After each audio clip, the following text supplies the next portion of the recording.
Doing a presentation over the March 23rd, 2005 Texas City Refinery explosion.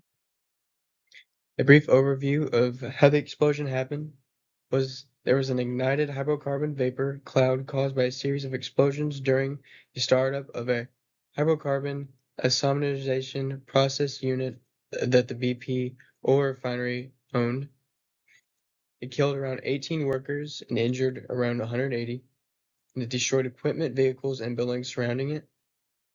We'll get more in depth to it, but the reason why there were so many injuries and deaths around this, and the reason why there was vehicles and buildings surrounding it, was because they had worker trailers around where the explosion happened. So they were in a high hazardous area where it happened and when it occurred.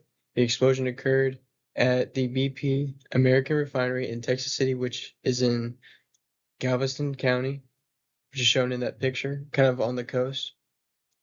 And the explosion occurred on March 23rd, 2005 at approximately 1:20 p.m. And the explosion happened after OSHA was established. So this was after OSHA had already had its rules and regulations established, which was in the 70s. So they really went against a lot of things that OSHA had already established. And we'll get into some of their fines that how much their fine was they received from OSHA because they didn't follow a lot of the codes and regulations and rules. Accident circumstances. The explosion occurred when a distillation tower flooded with hydrocarbons and was overpressurized, causing a geyser-like release from the vent stack, which is like in the middle picture, all those gases released in the air and ignited. The sensors were ignored and the backup sensor did not work. So the sensor that marked it off, I think it was at 6, number 6, was ignored because they didn't want to fill it to the recommended line, because if it were to go down, it could cause some costly damage, so they would overfill it many times. But then the sensor that was the backup that made sure it didn't really go overboard didn't work at all. And the hydrocarbon vapor that was released in the air was ignited by the engine or spark, so it blew up and caused a lot of fire. Action prevention. Some of the actions that could have been taken to prevent this explosion was proper level sensors to prevent overflow and overpressurization, kind of like what I mentioned earlier. Proper viewing of these sensors also. Gas detection systems. They didn't really have much gas detection systems. These systems that they had were not really up to date, but they always passed inspection. Proper startup training for the hydrocarbon isomerization process units and proper communication during the startup process. There was a few workers that were new, maybe have been there for I think it was 10 weeks that I saw in a video, but they were given certain, like, little bit of instruction, and then they had a book, and that's all they kind of went off of. So there wasn't much communication or training really for these new employees.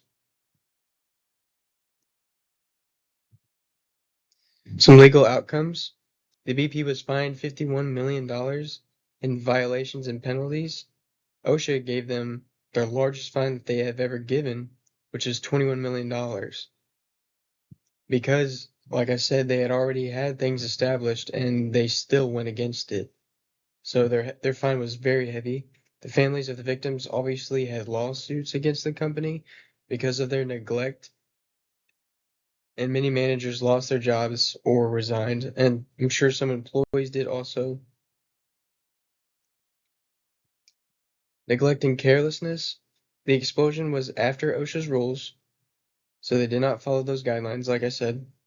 The worker who monitored the levels left an hour before his shift ended. So one of the workers that monitors the sensors left early that day, an hour early, and that's when it went over the first sensor. So there was the first neglect that they had. But then after that night shift, the morning guy came in and saw that there's little above, still neglected to really communicate that it was there because they usually overfill it a little bit. So that caused many problems. The faculty was not safe and outdated equipment was used. One of the alarms was malfunctioned. Um, the worker trailers were placed, like I said, right next to the distillation towers, which was in a hazardous zone. And so were some of the workers right there also. A lot of the control units, a lot of the sensory rooms where they measured the sensors and measured how much they put into those things were right there beside the the hazardous area. So and they filled the distiller towers past the recommended mark so they could prevent damage if it malfunctioned, which was also like they were choosing money over safety, which was a very bad neglect. Some defense of actions. Some of these equipment's issues were not visible.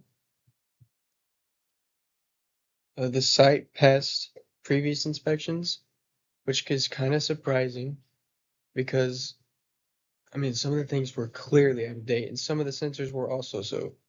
I don't really know why the inspectors, that could be a neglect on the inspectors themselves. The unsafe conditions became normalized, so they were they just became complacent and it became normal. It was just their day-to-day thing. It didn't really matter because nothing had gone bad before, so if it ain't broke, don't fix it kind of situation.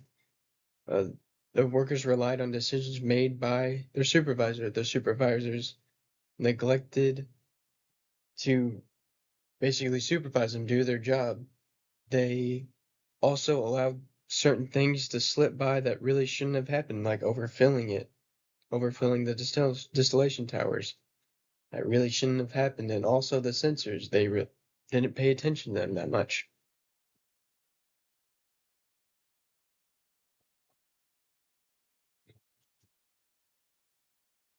Some attack of actions. BP had several years of safety warnings, but they were ignored or dismissed. The equipment that had failed previously had not been replaced, and the worker trailers should not have been placed by potential hazardous distiller towers.